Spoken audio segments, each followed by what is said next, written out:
Alright, it's 9:03 a.m. We will begin this work session of the Lake County Board of County Commissioners. Agenda item number 1, overview and discussion regarding water collaboration and community throughout the Arkansas Basin. This will be led by Christopher Olney, Senior Government Affairs Specialist for the Colorado Springs Utilities. Welcome, Christopher. Alright. Yeah, thank you. Morning. Yeah, with me is, you should, this is Kim Gortz. You want to sit up front? You just up front. Yeah, come on down. I used to think like from a podium, I had like a panel of people that Yeah, pick me sorry. apart or Yeah. something, so. We don't have big enough room for that. No, this I is wish. much better. I appreciate a little more community, so. Yeah, we just wanted to come before the board today and just kind of, one, open it up for communication, you know, as we're developing throughout our projects in the next coming years. We're kind of reviewing what we're doing in the future and how that may impact all the communities up and down the Arkansas Basin. So we're reaching out to every single county commissioners throughout the basin as, hey, this is what we're doing. We want to start talking about this. And in the future, we want to know if you want to be a part of those conversations. Do you want to have those sit-down non-formals? If we come to you saying, this is what we're thinking, this could, how it could benefit or affect the county, what do you think? So that's kind of what we're here for, is to see what your thoughts are.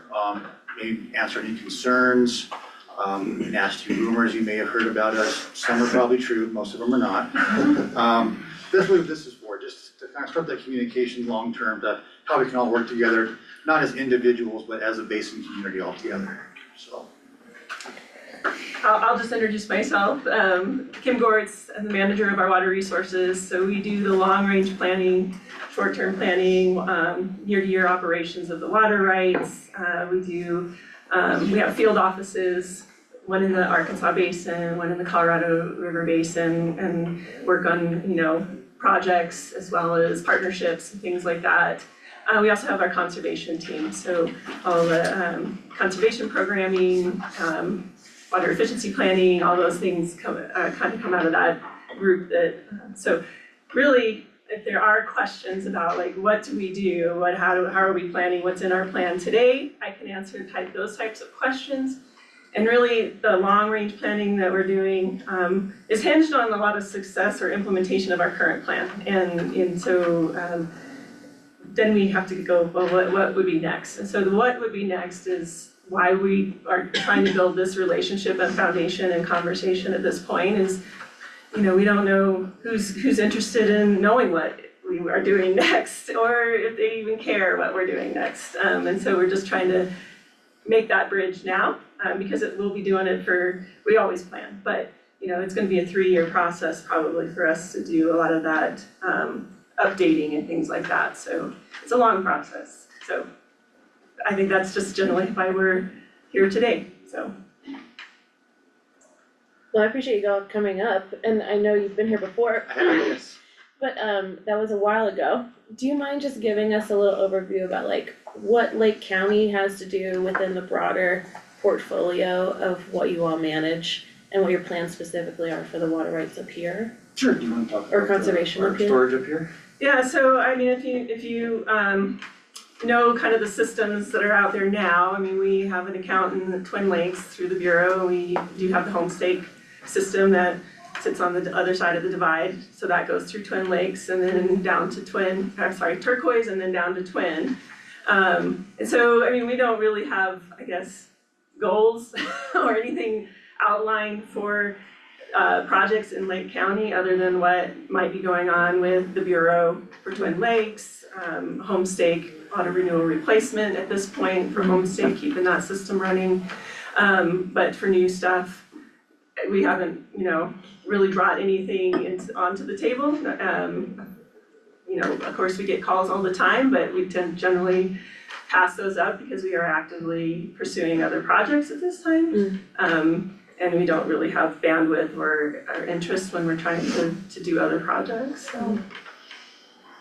For local community members here, I know there's a lot of uncertainty and concern about what is happening over at Homestake. It's where a lot of people here recreate. It's close by, it's an important place for fishing and for hiking. And can you guys give us a little update on what your plans for Homestake are, where things are at? And I know it's not within the boundaries of our county, but it is an important thing to people here. Absolutely. Yeah, so, currently, I mean, we have the homestake, I guess, are you referring more to some of the homestake kind of two and the Eagle River projects, those things, Basically, or? like, word on the streets, and this might allude to some of the, stuff you were saying, is that like, you guys are gonna flood the whole valley. You're gonna build a dam and you're gonna flood the whole thing, and it's like, well, we're gonna lose homestake, so what do I say to people who come to me with those concerns? So the homestake reservoir as it is, even with future concepts that have been, I guess, drawn up for future development, wouldn't flood out the whole homestake valley and lose, that reservoir it will stay as it is. Obviously, with a project, if it was ever proposed in the future, that has to go through environmental permitting. And that would be an effort that will include Eagle County, Lake County, and others who are potentially impacted by that project. And so at this time, we're really in kind of a phase where we're like trying to continue to develop the project ideas and what we would take to permitting. And so those take decades really to do that, considering the sensitivity of that project and some of the issues that would surround in that area from an environmental perspective. So that's still in the works. So again, I can't give you an answer because we don't really have a timeline for that yet. Okay. But the actual reservoir, the homestake project, the way it is today, there's no changes being proposed at this time. Okay. So I guess the underlying thing is, if changes were coming, or new projects, you would know about them. You'd have to know about them. Yeah.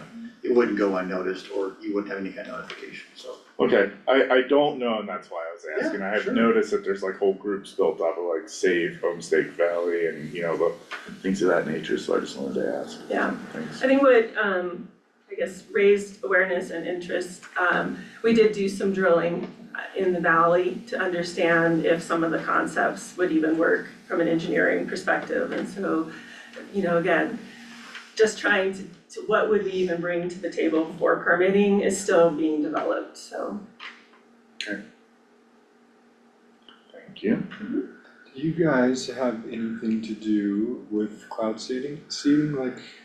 Yeah, we do participate in the cloud seeding, primarily funding. There's a group that, I'm sorry, I don't remember the names of those, but through Twin Lakes our participation in the Twin Lakes system provides funding to the cloud seeding programs.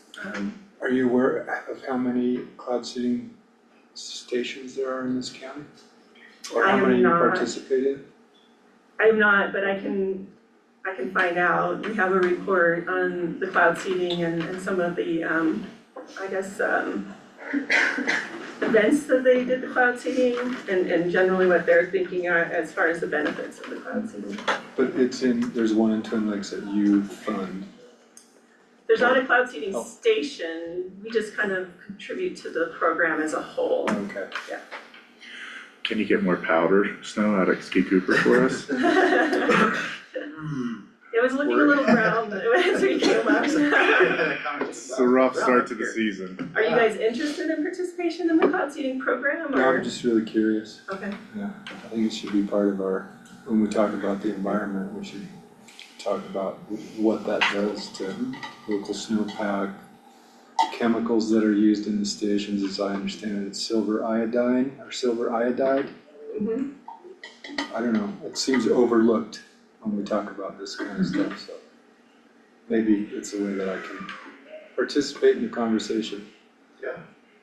yeah, I mean, we could definitely give you contact with the group that does it. That'd be great, Yeah. thank you.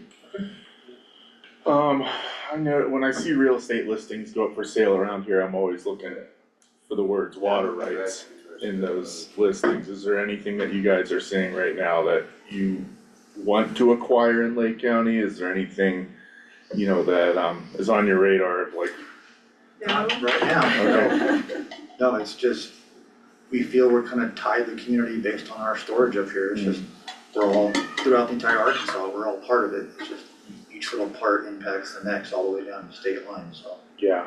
We're not really doing projects up here right now. We're not interested in it at this point, but 15, 20, 50 years from now, that may change, and we just wanna make sure this foundation of communication is there, Okay, you know, so it's, hey, we're looking at 15 years from now, this might be an option. What do you guys think? How could that impact you guys? What are some pros and cons to this? So we can keep that planning it way ahead of the curve, you know, because the boom in Colorado Springs is gonna come again, it's gonna grow. We're on the lull right now, but we know growth is just not gonna stop. So we're tied to provide a service, water, electric, gas, you know, wastewater. It's easier for us to have us be in front of the conversation than to wait for it and have to react. So that's part of our goal now, is how do we get way ahead of this conversation so it doesn't have these negative impacts throughout the valley. Would you like to hear about the projects we are doing today? yeah, I was just about to ask, you know, like the need is projected to expand, but the resources are still finite, you Yes. know, like, so what are your, how are you gonna address this ever shrinking resource that we all need? Yeah, so we say that our system can serve about 95,000 acre feet. It's an integrated system. It covers, you know, again, Colorado basin supplies, Arkansas supplies, even our local supplies around Pikes Peak. Storage is critical for us. That's how we really manage the variable hydrology and, you know, years when we have really good years, and then we use storage through the dry years. So our current demands bounce around 70,000 acre feet. So you can do the simple math. It shows that we have some room in which that we try to keep a pace with as we grow. Like, how do we also manage the development of future supplies, kind of in pace with that growth, and never really running us into a risk of extreme shortage, right? That's not a good place when you have about 550,000 people to serve, right? You never want to be in a bad situation. So our current projects, one we are working on enlarging Montgomery Reservoir, that's over by Alma, and then firming up some of the yield that we have on the Blue River side. We're projecting about 4,000 acre feet maybe out of that. Again, between mitigation and other climate-related impacts, you know, we think 4,000 acre feet is probably the max that we would yield out of that system. That's not an insignificant number either, that's a lot of water. Most of our work is down in the lower Arkansas, working with farmers, trying to build partnerships in what we call our agricultural water sharing program, of which we either invest in their irrigation efficiencies, so they put up, say, a center pivot, and then we can take the water from the corners that they no longer use for irrigation. We're also working with some ditches just on, that have already had some dry up over the years.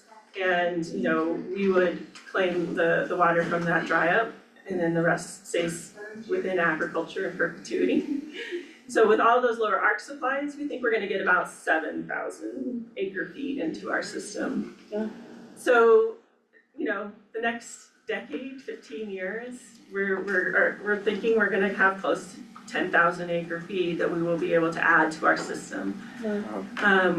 And that should, like, if conservation, I wanna hit on the conservation programs, we're continuing to try to reduce the demand on our system.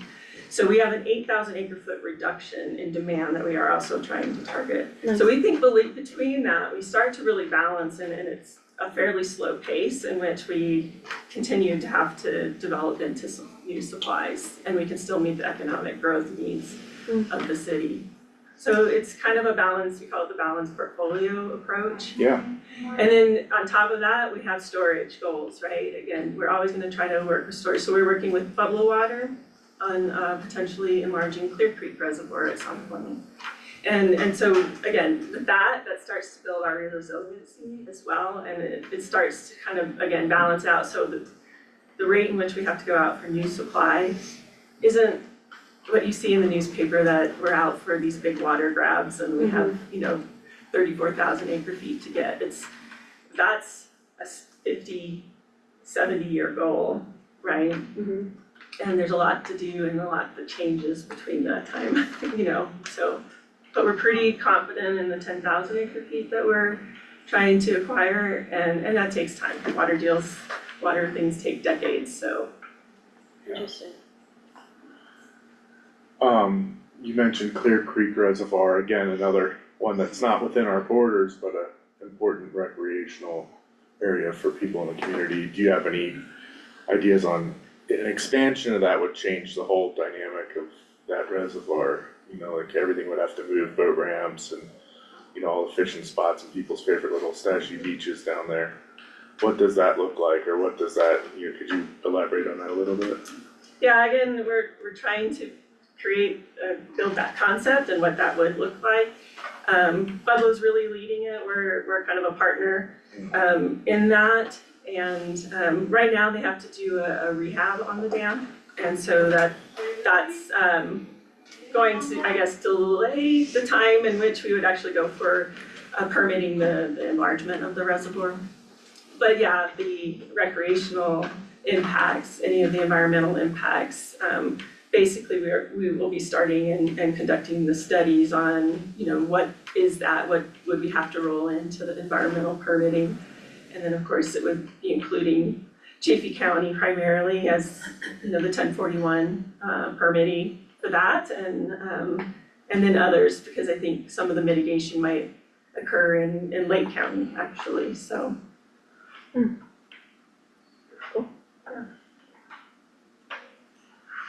I always have so many questions, That's so awesome. I wanna give other people a chance to jump in there too.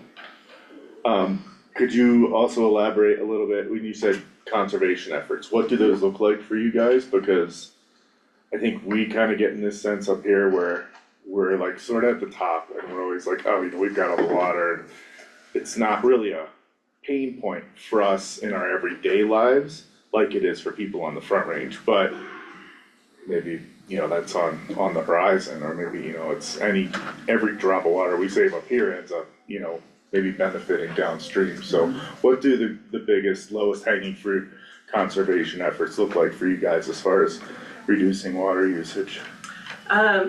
Toilets, believe it or not, efficient appliances. When your housing stock has a lot of older toilets and they're like 3-gallon of flush toilets, changing those out to be 1 gallon or 1.5 is actually a lot of savings. I don't know if you watch the phenomenon in conservation, but like in the early 2000s, you know, the EPA did pass some standards on high efficiency appliances and other things, and we actually saw a lot of drop in the demand at that point. And so like our conservation programming, along with those energy efficiency appliances, we see the demand that we had in the 90s is, you know, basically we've doubled our population and our demand has stagnated and dropped actually by 20,000 or more acre feet. So it's a huge amount of savings that has happened. But we also have our outdoor watering programs where we're trying to bring efficient irrigation practices. We do our 3-day-a-week required watering, no more than 3, but then we have a shortage ordinance in which we can draw that down to 2 or 1 day a week if we need to. Lots of education.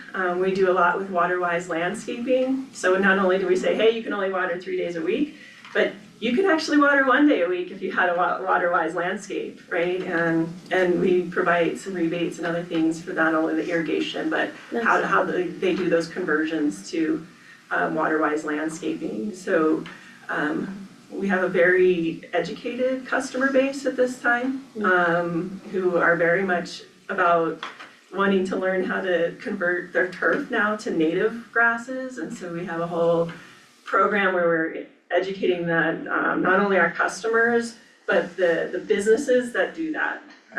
So they're out there also educating customers on how to put in the right landscaping for Colorado and irrigate appropriately. So those are some big ones.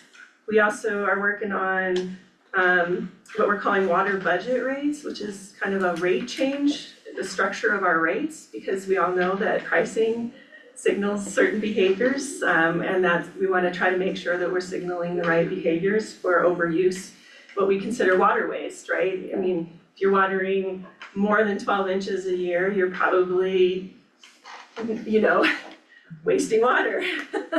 Or you have an irrigation demand that is probably not appropriate for Colorado climate. So again, we're trying to educate our customers and to move them more into that type of practice in their own homes and on their in their yards, I guess. So, but I say that we also have 30,000 tabs, so I don't know what that translates to people behind those tabs Wow, that don't water outside. yeah, So, rock on. yeah, so there are, which is not always good because you have then rocks going in, trees dying, and the urban environment, Oh, sure. unlike Leadville, it has wonderful summer days and stays pretty cool. You have an urban landscape that heats. And if you have a green space that dies, it becomes a very hot heat island at that point. And so we wanna, again, try to balance that urban environment that with appropriate watering and not overwatering. Well, I got a couple of questions. Do you guys charge by the gallon? Cubic foot, actually, Cubic foot? yeah. And so all the growth in Colorado Springs, are you guys just the city of Colorado Springs, or is there, like some of the newer neighborhoods, obviously it's all growing east, all those new neighborhoods, so are you a part of that, or is it a county? Or do you represent the county or the city, or both? Just the city, Just the yeah. city? Our water service area is just the city boundary. So where do you see the growth then that you're talking about? A lot of it is east, some of it has been requesting annexation, I don't know, you may have looked at the newspapers in June or July timeframe. And we actually declined an the city council declined an annexation, so, there's others like Fountain and others who are having pressures for growth out there. But what we do is, we actually have a regional, partnership where we're trying to help them reuse their groundwater. A lot of them are on groundwater supplies.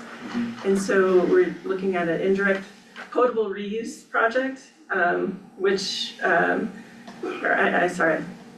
yeah, indirect potable reuse, where we would help them recapture those reusable return flows through our system, so that, and then return those. So it's their water supplies, we're just kind of leveraging our infrastructure to help them be more resilient as they try to manage the groundwater issues for them.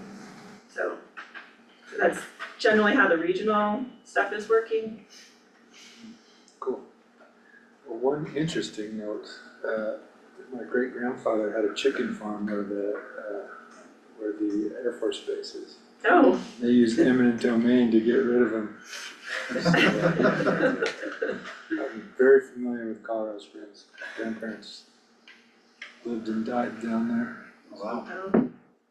It's super dry, warm and dry and hot. Yeah, it's not the same town it was 10 years ago, let alone 20 or 50 years ago. Yeah, I think they were, at the end, they were like, where do we live? What's going on here? That's Colorado though. Yes, Yeah. we are a growing state for sure. Can I just ask, maybe it's a little uncomfortable talking about water, but what about data centers coming on board in the Front Range? Are you all, they seem like not very conservative with water, so I'm just wondering where y'all are at with being able to manage that Yeah, I effect. mean, so generally, Colorado Springs utilities, we serve, it's really our city council that would decide on economic development. I think we're looking at policy from large water user policy, you know, and how we would serve and how we might require reuse within those types of situations. But in the end, from a Colorado Springs utilities perspective, we don't make the final decisions on who. No. So it's the city council that makes the decision on the trade-off, like, do they want the data center, or do they want the homes, do they want, you know, how do they manage that? So that's kind of the only answer we have. You'd be informing any packet, like, do the packets come to you all as a water provider of like, yeah, this will put this amount of strain, like this proposal will put this amount of strain on the utility? Yeah, we do an Do you do that? analysis on the demands that come in, and can we serve them with infrastructure, or would we have to upgrade, or you know, what generally would be the requirement for the water supply of that? Yeah, So we do inform on questions, I guess. Yeah, those things are water suckers and power suckers too. Yeah, the water I think is just for the cooling, setup, so we're pretty cold up here. If there's any data centers that Well, they're wanna build putting down there, send them up our way, and, we'll keep them nice and chilly up here without using a ton of water. They're putting them where cooling water's not a problem, like Arizona. Yeah, right. That's where they're putting them. Well, it's Instead of logistically along interesting. Mississippi.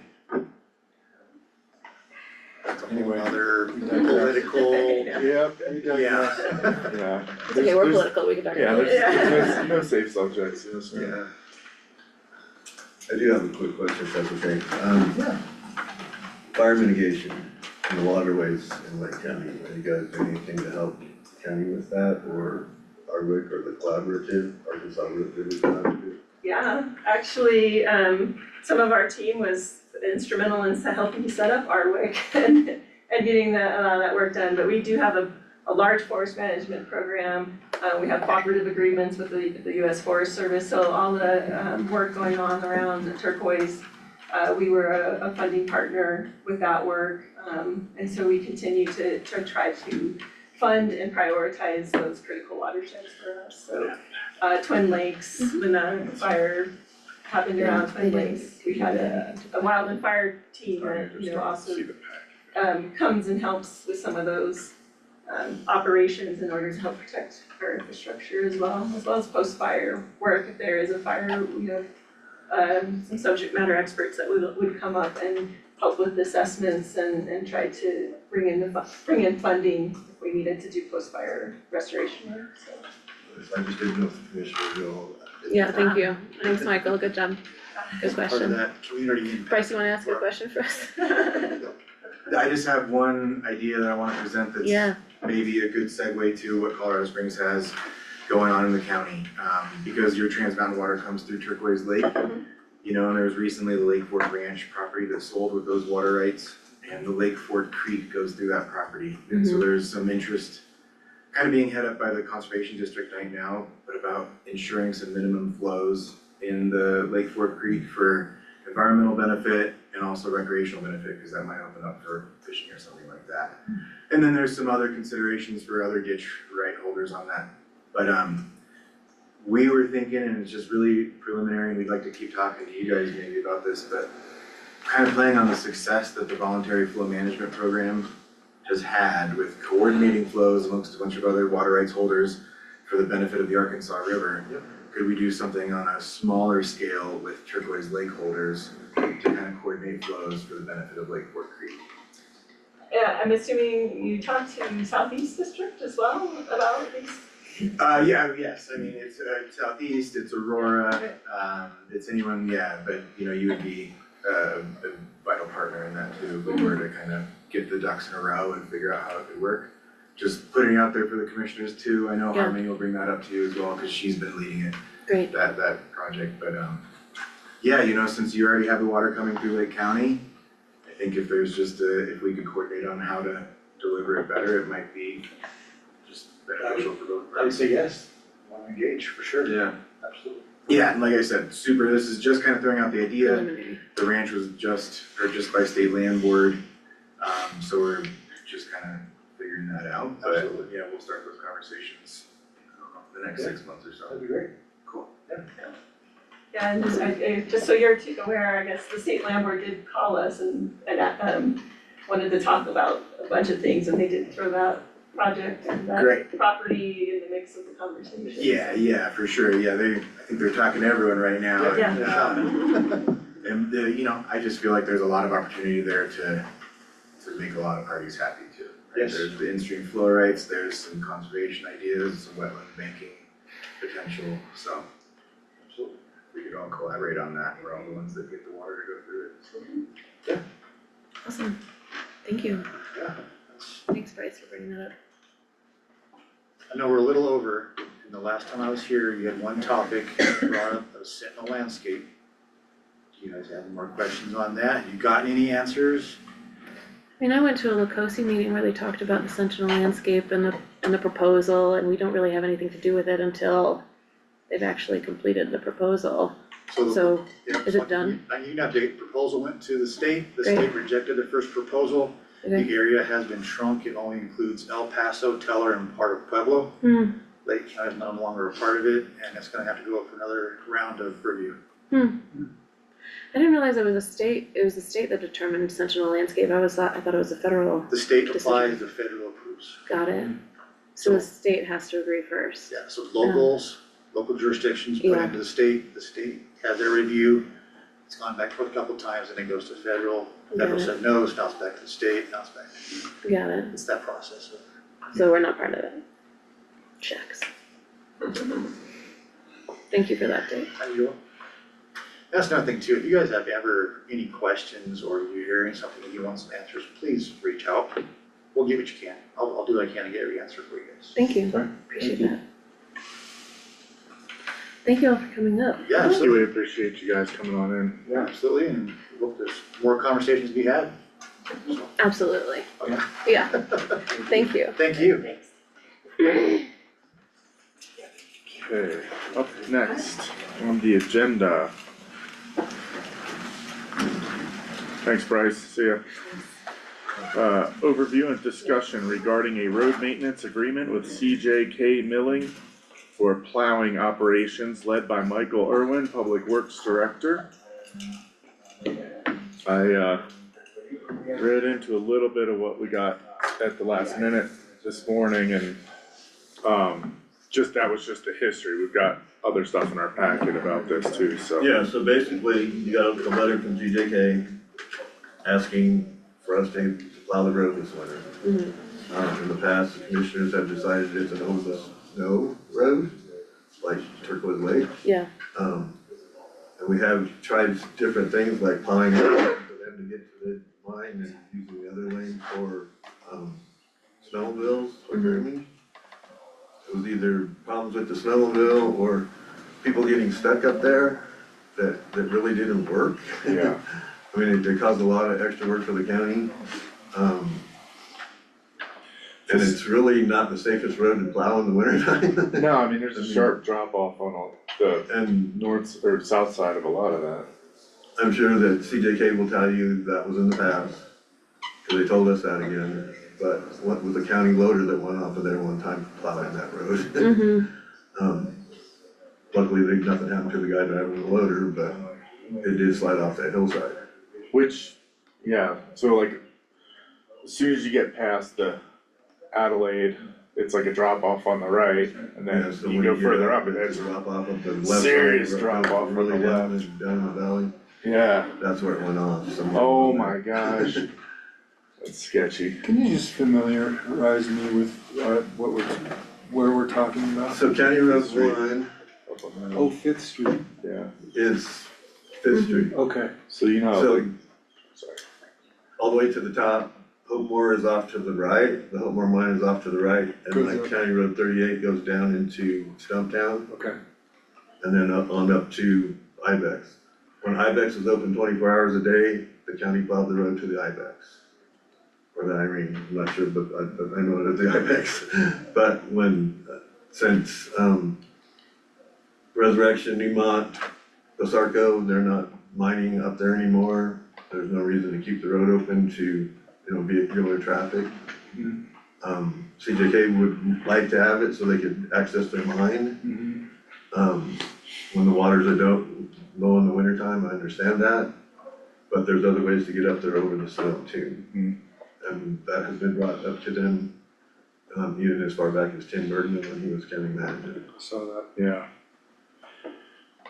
It looks like it's, looking at, CRS 424106, section D, that, it's really up to us at this table whether or not we want that to be covered with snow, or we wanna start another, plowing project that is unfunded and on our dime for, it's just CJK up there, trying to operate in the wintertime these Yeah, so days? they're trying to do maintenance in the mine when the water is, supposedly the water table's down and the mine is drier. do you know how often they go up?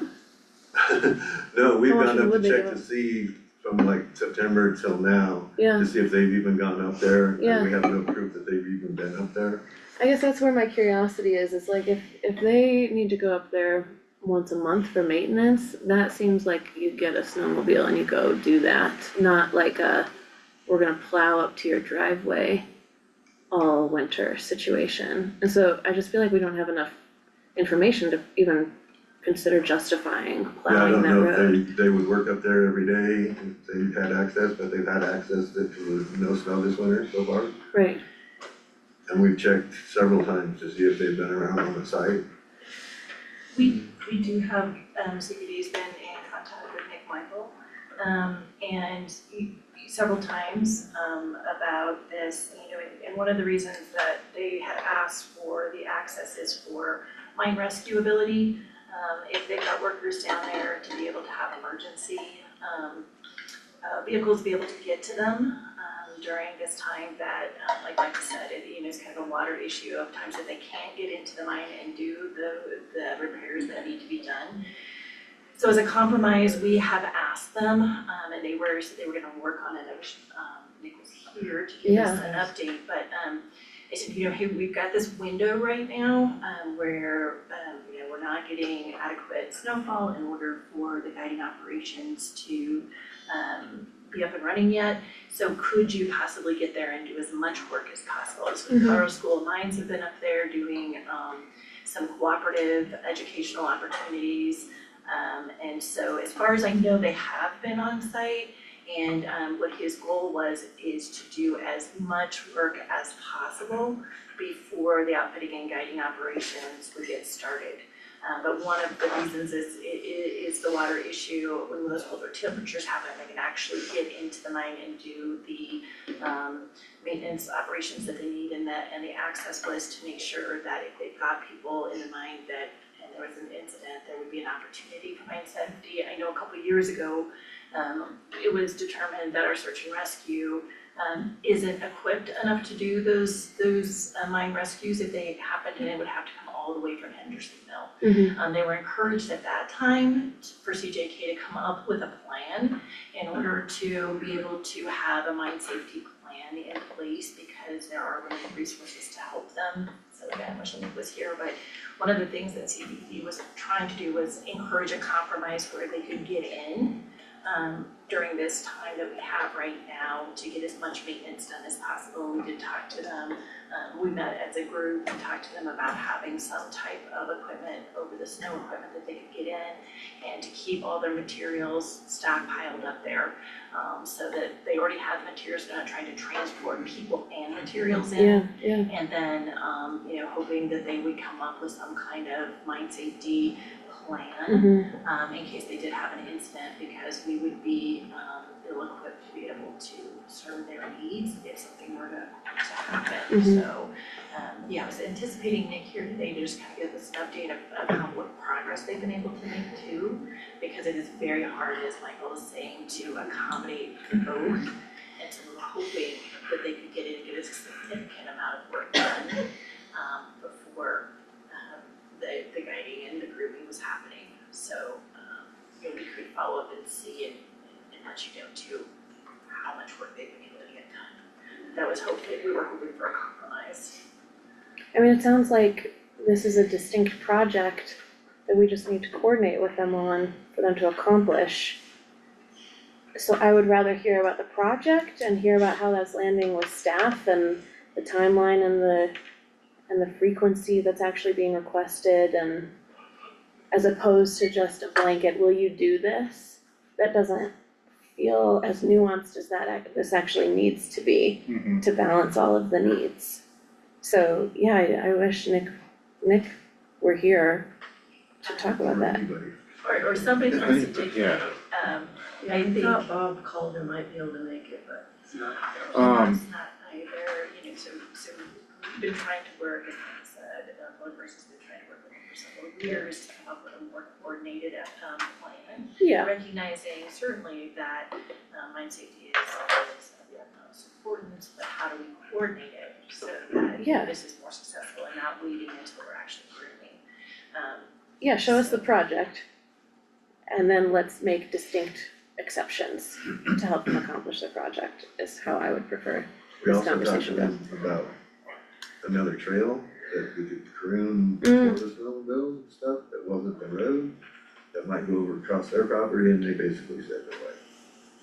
We can't do that because it's dangerous, so, Cause of liability, yeah, that makes sense. The one lower down the hill, yeah. Where you do the- Which is the old road that goes up there. yeah. One that had the sinkholes, I don't know why. or are we talking about the one further south that goes up and winds right to the bottom of the overlook tailing piles? It's west, It's right? it's actually kind of south, isn't it? Yeah, Southwest. south of the road going up the hill, it's down the bottom, and it would go up over the top where the Hopewell is. Yeah.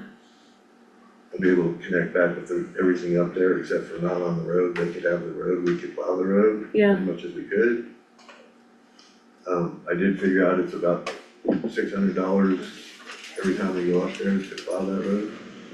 And more if I have to put more equipment on there, obviously. I think that's the question, like how often do they need this done? How much would it cost us? Let's But talk if about If some, it snows in, it gets really difficult, so it'll be a Yeah. lot of equipment to get it open again. Yeah, so let's talk about some public partnerships that we I think can. also the impact on all the recreational, commercial permits that have been issued. Obviously. So obviously, Yeah. at some point it no longer Right. becomes viable, so Right, I mean, it- I was hoping for an update today of, how much progress they've been able to make before those commercial roadway permits would become in use. So, maybe before, get that information provided to the board, because I think that would be helpful, but we are trying, as Michael said, we've been trying for a while to come up with a more collaborative approach, and so we can continue on that, and maybe we'll get an update at where CJK is right now. I mean, after a really hard budget season moving forward, I wanna figure out how to get more resources back into public works and road and bridge and, not ask them to do more things without, with the limited resources that they already have. It's, We would also suggest this would be subject to a road maintenance agreement, just like, the one had been proposed with like Fox Creek, or there's some other CUPs that are coming in, so absolutely they're shouldering their, amount of the impact studies. So we do have that tool at our disposal to be able to negotiate and make sure that they are, but it's not just the cost, it's the man hours, right? So, and they did offer to do some grooming, but, quickly identified that would not be a good fit. So, well, as it stands with what we have to work with right now, not having anyone from CJK in the room to kind of tell us how many people do they even have up there, what are their incident rates for even needing, accidents responded to, and how much this community relies on tourism and recreation and those things going on up there, that it's almost a non-issue to me right now, like leave it as it is with what I know at this point. I think it's totally fair until they come back with more information that, it's not anything to be considered. Yeah. So we can happy to work with Michael and CJK and make sure that they're aware that, they're not providing a solution. Yeah. Another thing that we have done in the past is make sure that road's open in first thing in the springtime. That road before we even go to Turquoise to open it. Yeah, It's open so they can have access, as early as April. yep. Do you think the ones that start thawing, the water issues become a problem too, because I know we talked about it a little bit, so maybe it's an early season kind of thing, so as temperatures start dropping, you've got a more coordinated plan of how they're gonna deal with their operation, so we can continue to have those conversations, with CJK too. Yeah, really coordinating when it would be, cause it will impact recreation. This idea will impact recreation, so Yeah. making sure we can soften the blow, help them accomplish their safety needs. It seems like a project proposal as opposed to, hey, can you do this for us? Yeah, over the snow access seems like the best solution. Yeah. There's, Yeah, so they're really opposed to that idea, so. I mean, and I think part of it was materials, I think it's really in their operational planning, maybe they can't assume all of their need, but it seems like they should be able to do a certain amount of assessment, and to have those materials available, because I think it is the materials piece of trying to get those on site, so I think it's just better planning. We can certainly encourage that and talk to them a little bit more about that as well. I think the mine rescue piece is a big piece as well. Seeing that, this has been explained to them, 2 seasons ago, so, I would love to see where they're at on that. anyone else have any further questions or thoughts? This is just, did they just bring this up again recently? Like, hey, are you guys gonna do this winter, or what's going on, or? Yeah, they brought it up at the end of September, Okay. that's when we started having meetings on it. I noticed in the emails, it sounded like they were alluding to some previous agreement. Is there anything in there that has, The previous, Keith? ask was denied, so I think what they're talking about Okay. now is, those emails were, previous, the same findings, like, there's not a way to accommodate both of the asks, and, kind of putting them in a position to come up with a better operational plan, and that's, in fairness, that's the direction that they were given in 2023, so, did they ever follow up on that? yeah, absolutely. With my fault. Not any plans though. Right, yeah, not for our kind of, but follow up and say, we've kind of been waiting for you to come up with a solution instead of an ask, a way that we can work together. So those are the conversations Wilson and I've had with Nick. And we're hoping today we would have some updates on their success with that. So our ideas, our return on that was, okay, can you lean on over the snow access, or can we find an alternate route, and both of those were refused. Yeah.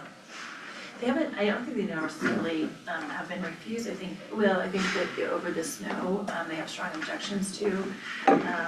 But I think that they've gone unaddressed, and so I think it's time to, kind of put the burden back on them to make a better operational plan that we can support.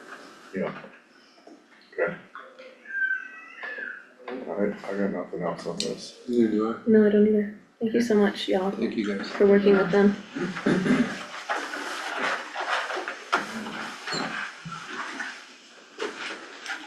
Thank you. Thanks, everyone. Yeah, I'll see you, Mike.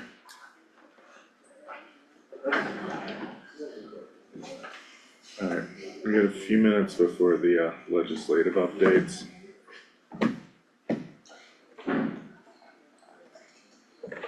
So there's some bugs flying around? I'm gonna pause until, cause I don't know that they're gonna join us till 10:30. Yeah, no, I know.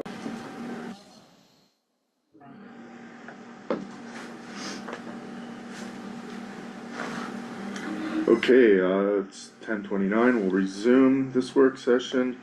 Last agenda item is 2025 legislative updates, led by our Political Advocacy Incorporated partners. I see Elizabeth and Alan are here. Good to see you guys. Did we just pull off perfect timing here? Beautifully done. Yes. Nice. Yay, you guys are on schedule too. Today, Today. some days not so much. Awesome. Are we good to just take it away then? Yeah, let's dive right in. Okay, we'll dive right in. So we want to give you kind of an overview of the craziness and the musical chairs that is the state legislature right now. Talk a little bit about budget, and then talk about some bills that we know that are coming, and then our paths in working with Candace and team and reviewing bills going forward for next session. So We continue to have legislators that are announcing that they are running for other offices. We have a number of legislators, including our own Senator Baisley, that running for governor. Um, we have a number that are also running for federal office. So Representative Shannon Byrd had been chair of the Joint Budget Committee. She stepped down from the Joint Budget Committee, and Representative Kyle Brown out of Louisville had taken that spot. She has now announced that she's going to step down from the legislature completely to really focus on her CD8 race. There are other people at the legislature also running for that seat, so it's making things really interesting in the dynamics as that moves forward. So there will be a vacancy committee for her seat. There is a Adams 12 school board member that has already been out there and running in her seat. It is likely that she would probably get that vacancy seat. Her name is Lori Goldstein. So having some conversations there. And then you probably saw in the news, we had the very unfortunate death of Senator Faith Winter out of Westminster. She was in a car accident the night before Thanksgiving.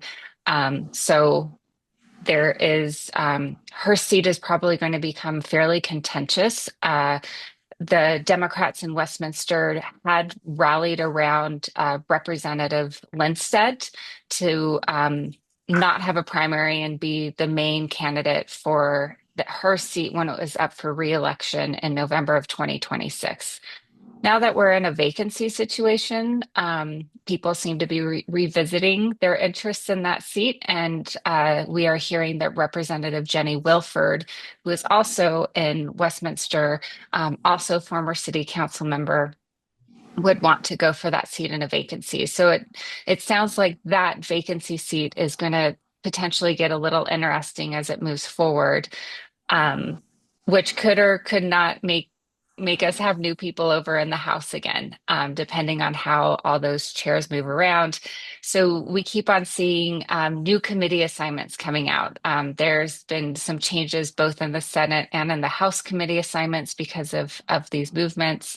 And then we also have Senator Julie Gonzalez out of Denver, who has announced yesterday that she is going to run a primary against John Hickenlooper. So she is going to go after him with that seat. So a lot of different agendas happening for people that are running. After 2026, we're going to have a lot of changes. There's going to be tons of people that have moved around. There's going to be changes in leadership. So this 2026 session is gearing up to be incredibly political as it moves forward. I think we need to do the actual numbers, but Alan, are we at like 35% of the legislature there for a vacancy committee now? Yeah, at some point in their tenure, they were appointed by a vacancy committee, 35%.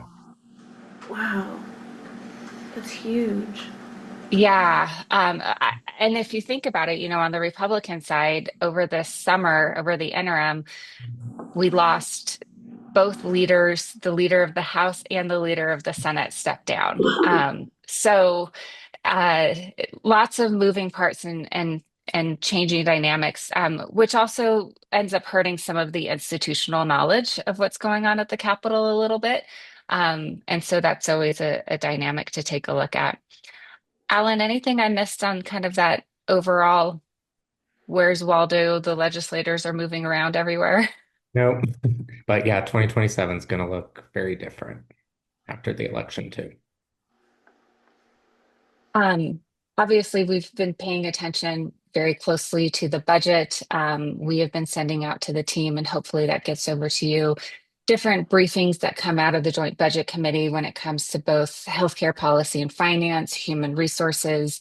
As we talked about last time, the governor's budget proposal has quite a reduction in Medicaid provider rates. They are trying to balance about $1 billion deficit that they have yet again. And the governor's office is attempting to not roll back who qualifies for Medicaid. But the concern is if you lower rates to the point where you don't have providers willing to provide for Medicaid, you are impacting access. So that's the balance that people are really talking through. The Joint Budget Committee is not thrilled with the Medicaid rate reductions, but there's not a whole lot of other places for them to go in the budget either. And a number of things were put into this budget in order to balance it. One of those things was the sale of Pinnacle, which is our workers' comp of last resort. The Joint Budget Committee members really don't like the idea of selling that in order to make up some of the deficit in the state. This has been a conversation that has been around for 10 years, but it actually might be getting close to actually happening this time because the budget situation is so dire. And we've really been focusing in on a lot of the local public health conversations. We've been able to get really good specific information from Lake County that we've been able to get into the analysts and part of the briefing budgets to really highlight how the deficits. Alan, how much is that is local public health basically getting cut overall? Yeah, so CDPHE has proposed 17% cut. And this is from that community health block grant. So this is one of the only flexible funding sources that LPHAs can use that they can move around as they see fit. So we're making sure to highlight specific examples for the Joint Budget Committee and getting that information from your teams. Thoughts, questions on budget? What can we highlight for you? I have a question about the Medicaid cuts. So at CCI last week, there was a panel specifically talking about this and the amount of folks who are on long-term care making up half of the Medicaid budget. And he was talking, it was very wonky, but he was talking a lot about how shifting people's long-term care into homes is actually still very burdensome administratively. Like our administrative requests are that solo providers in homes are providing institutional care. And that administrative burden is actually where there's a lot of space to be fixing some of our Medicare costs. And I realized that one of the panelists was specifically talking about how there's not just one lever to pull. People talk about provider rates or Medicaid cuts. And he was talking more about it being a systems-wide overhaul of lots of little things. And I'm wondering where the JBC is at with that kind of a proposal, as opposed to kind of a machete approach, which has been taken in the past.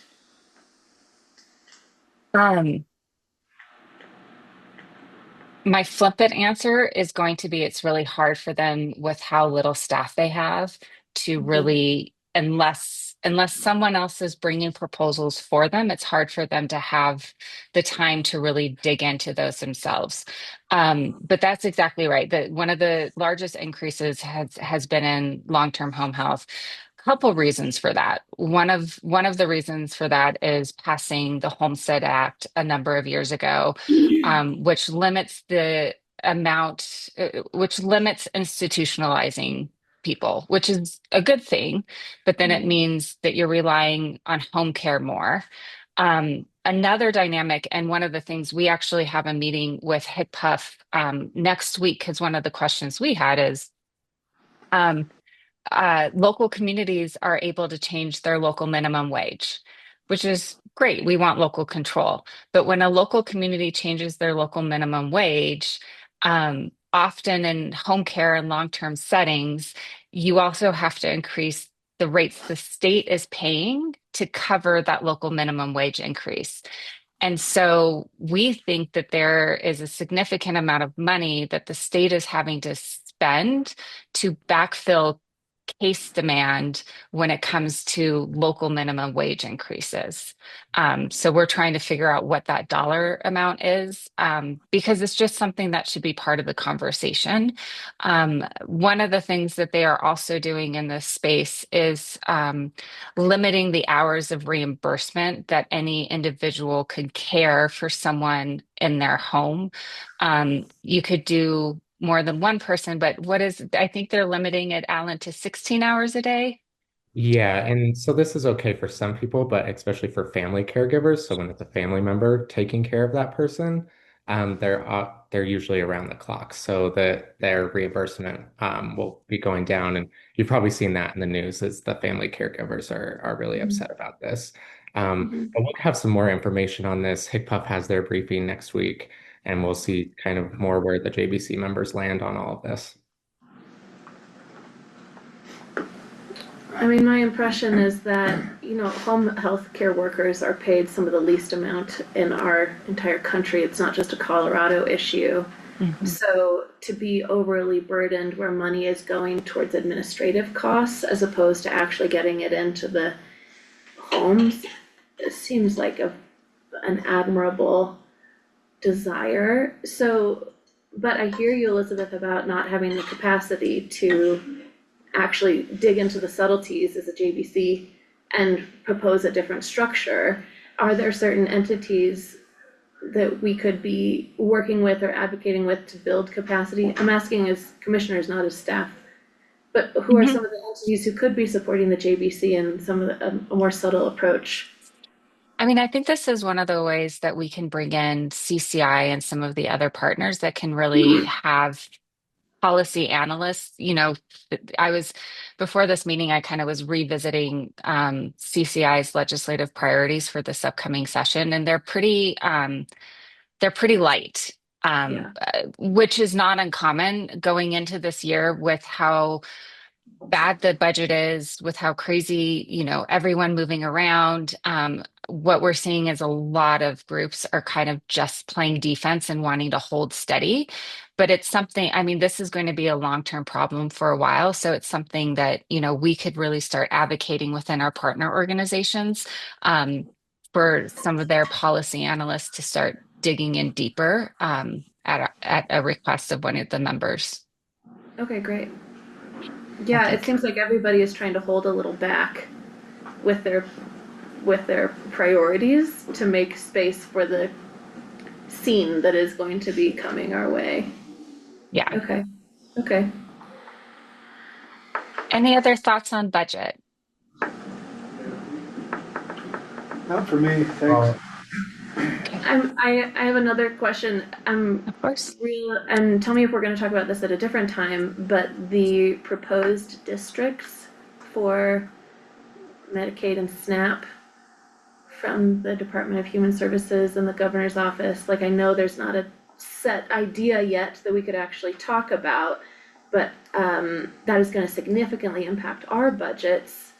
So I'm just wondering, is that a topic we can talk about yet, or where are we at? Yeah, so they actually just talked about SNAP and TANF on Friday. How, SNAP, it's a little bit better because of the healthy school meals funding that'll be coming in, but it's Mhm. still not enough. So the state's going to probably still have to backfill some with the general fund. And then kind of a new topic that they haven't talked about as much is TANF, figuring that that block grant is also insolvent within the next 6 years. So they've asked the department to come with some solutions. They had a few, they didn't really like it. So during their hearing, they're asking for different solutions. Because their solutions were really mostly about protecting the state's general fund and not really protecting TANF funds and making sure that we keep the program whole. So they'll have their hearing in the next couple of weeks, and they've been asked to come with some new ideas. I also sat in on a county attorney's meeting yesterday on this topic, and from all around the state, and sort of the consensus was of the leaders in this area that this is kind of a done deal, essentially. And I don't know if you're hearing that it's gonna happen one way or the other, and it's just a matter of how we influence it. I don't know if that's what you're hearing on your side, but was sort of the sentiment that came out of from the county attorneys I met with yesterday.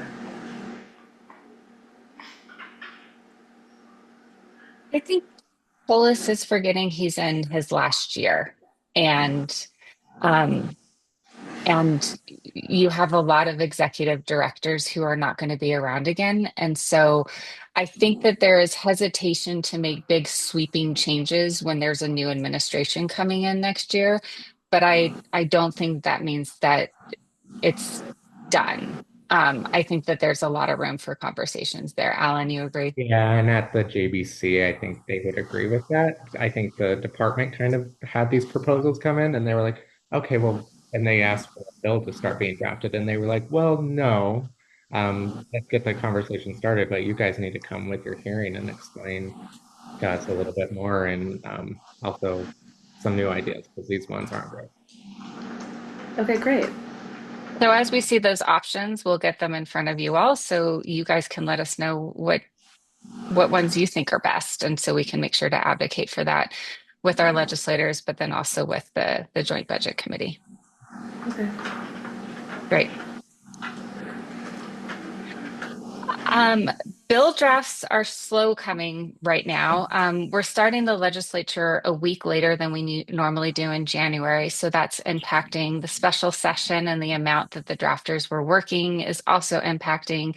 So we're hearing about different concepts that we know that you all are going to want to engage in, but we don't have actual bill drafts for the most part for you to take a look at. We've been staying close with Senator Dylan Roberts. He is working on some housing ideas that we think will be of interest to you all. Once he has a draft, he wants to share it and welcomes feedback from this group. The Cora bill that the governor vetoed is coming back. Senator Kipp is going to bring that back again. That was something that you all were also interested in. You know, there's a balance of wanting to have access to records, but not becoming burdensome to our local governments, especially our smaller local governments. So that's the Cora issue is something that both, county governments, school districts, and others are interested in kind of easing the burden there. So as she gets forward with the draft, we'll make sure to get that out. There's a lot going on in the conversations. I think this is going to be ongoing for the next couple years in terms of artificial intelligence. So you'll recall we've updated you that in 2024 there was a bill passed that everyone thought was just a tech bill and no one really paid attention to it, and went through in the last 4 days of session by the Senate Majority Leader, who really wanted to kind of be the first state and the leader on an AI issue. And then as people started unpacking it, they realized, holy cow, this puts a lot of liability and exposure on entities who use AI products. And as the world keeps developing, at this point, an AI product is in almost everything. It's embedded in software, it's in your employment searches, it's in everything. And so there's a tension that has been happening between some national models, Google, Amazon, others that can deal with some of the regulations that Colorado has put in place. However, when it comes to you all being a deployer using AI products, you have more liability and exposure for anti-discrimination claims than the developer who actually made the product. So that bill has been kicked to not be implemented until June. There's a task force happening right now. We're staying involved in those. And then we're just seeing a whole lot of things pop up, one-off bills when it comes to artificial intelligence. So no using artificial intelligence in healthcare, no using artificial intelligence in psychotherapy. So that's just going to be a theme as we move forward, I think, in society, of where is AI helpful and where are we making sure we still have a human making essential decisions for individuals. So a number of states are grappling with it. Colorado's one of it. That'll continue to be a big conversation. There's a lot of rumbling around about a potential referred measure for a progressive income tax to try to get around the state's funding issues. Polling isn't great. Honestly, I don't think they could get 2/3, even with the Democrats controlling both chambers. They don't have enough in the Senate, so I don't think they could get a referred measure for this. They'd have to go collect ballots. And we're not seeing the money coalesce around an effort to really make that happen. So a lot of talk about it, not really seeing a lot of action steps that would make that happen and move forward. So not a lot of great solutions right now to the funding crisis in Colorado.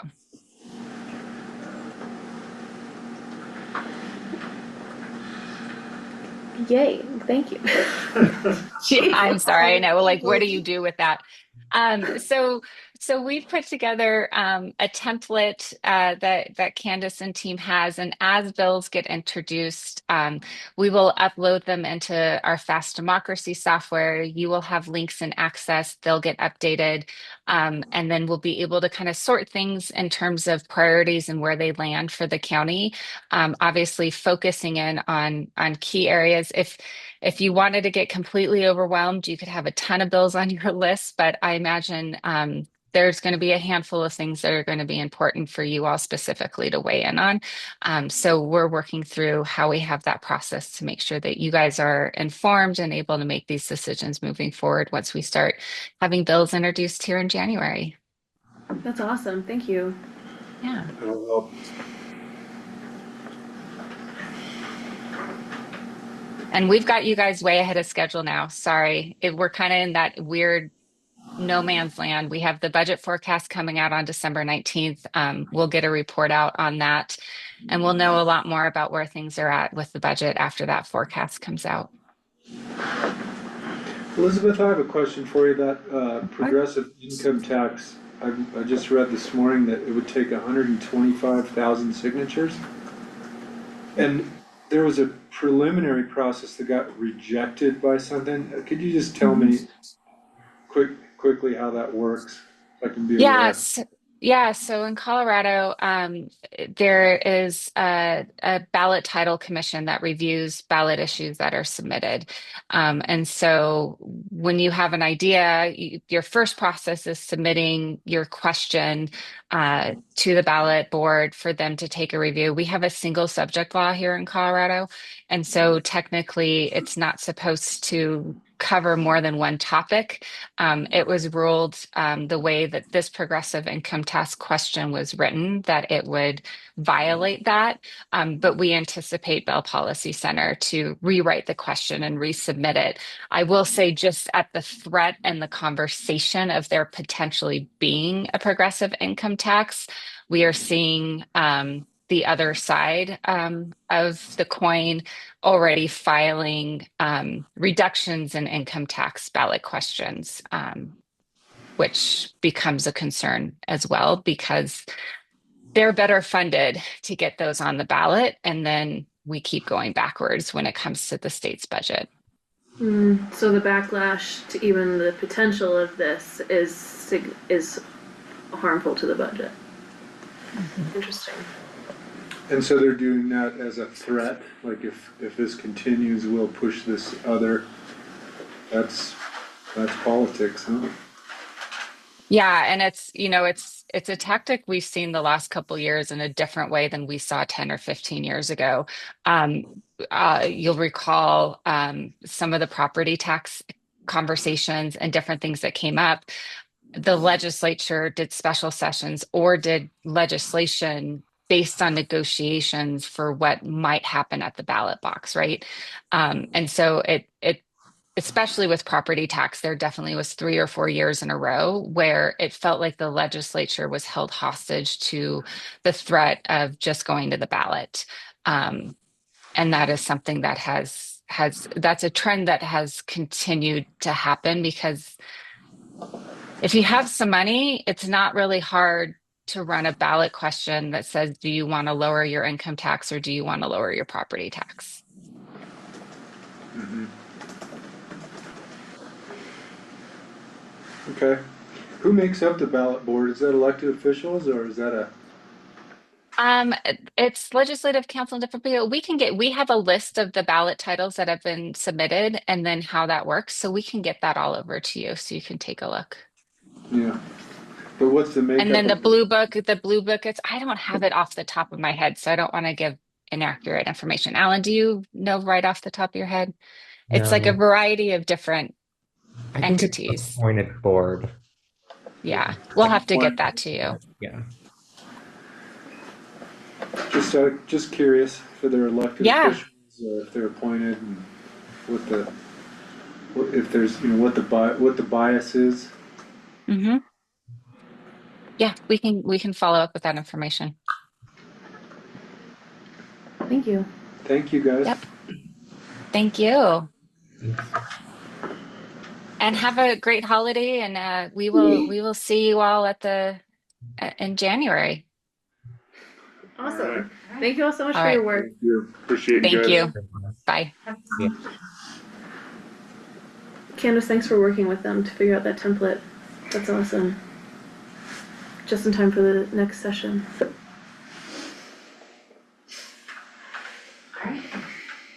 Alright, Alright, it is 10:56. We will conclude this work session with the Lake County Board of County Commissioners. Thank you, Chair.